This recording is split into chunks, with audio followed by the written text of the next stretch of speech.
حدیث مبارکہ میں آیا ہے کہ آپ صلی اللہ علیہ وسلم تہجد ادا کرنے کے بعد کچھ دیر سوتے اور پھر اٹھ کر فجر ادا فرما لیتے تھے.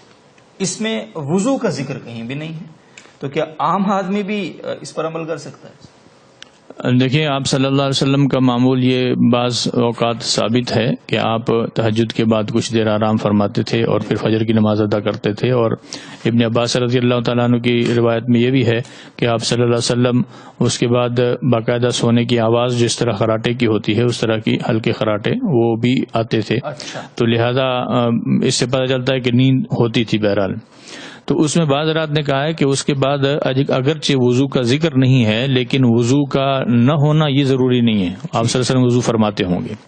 لیکن دوسرے حضرات فرماتے ہیں کہ نہیں، آپ صلی اللہ علیہ وسلم جو آرام فرماتے تھے یا سوتے تھے تو اس بارے میں حضرت عائشہ رضی اللہ تعالیٰ عنہا نے ایک مرتبہ پوچھا تھا کہ یا رسول اللہ، آپ سوتے ہیں اور سونے کے بعد پھر دوبارہ سے فجر کی نماز پڑھ لیتے ہیں بغیر وضو کے، تو آپ نے فرمایا کہ ان عینا یتنامان ولا ینام قلبی، میری آنکھیں تو سوتی ہیں لیکن میرا دل نہیں سوتا.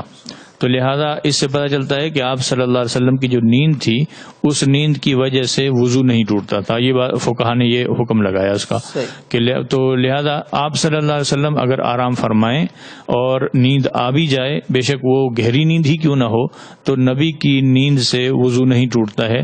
تو لہذا آپ صلی اللہ علیہ وسلم کے لیے تو یہ جائز تھا، لیکن عام لوگوں کے لیے جائز نہیں ہے. آج کل بہت سے لوگ ایسا کرتے ہیں کم علمی کی وجہ سے کہ فجر کے بعد سنتیں پڑھتے ہیں اور سنتیں پڑھنے کے بعد پھر لیٹ جاتے ہیں سونے کی نیت سے، اور بسا اوقات وہ سو بھی جاتے ہیں اور پھر اسی طرح نماز پڑھتے ہیں. یہ جائز نہیں ہے، ان کی نماز نہیں ہوتی ہے. اس طرح نہیں کرنا چاہیے. آپ صلی اللہ علیہ وسلم کے سونے کی تو ایک وجہ تھی، وجہ یہ تھی کہ آپ تو ساری رات نوافل میں انہوں نے گزاری ہے، یعنی لمبی رکعتیں، بہت لمبی رکعتیں آپ پڑھتے تھے، حتیٰ کہ آخری والی جو وطر کے بعد دو رکعتیں وہ آپ صلی اللہ علیہ وسلم بیٹھ کر پڑھتے تھے، اتنے تھکے ہوئے ہوتے تھے. تو اب اس تھکاوٹ کو عارضی طور پہ تھوڑی دیر کے لیے دور کرنے کے لیے آپ لیٹتے تھے. ہم لوگ تو ساری رات خراٹے لیتے رہتے ہیں، خراٹے لے کے اور فجر کی نماز پڑھنے کے لیے آئے اور 2 رکعت سنتیں پڑھ کے پھر دوبارہ وہیں مسجد میں لیٹ جاتے ہیں، پھر خراٹے لینا شروع کرتے ہیں. یہ جائز نہیں ہے. اور اس کو اگر کسی نے کبھی کبھار مسنون سمجھ کر آپ صلی اللہ علیہ وسلم کا طریقہ سمجھ کے کر لیا تو ٹھیک ہے، لیکن اس کو معمول بنانا ٹھیک نہیں.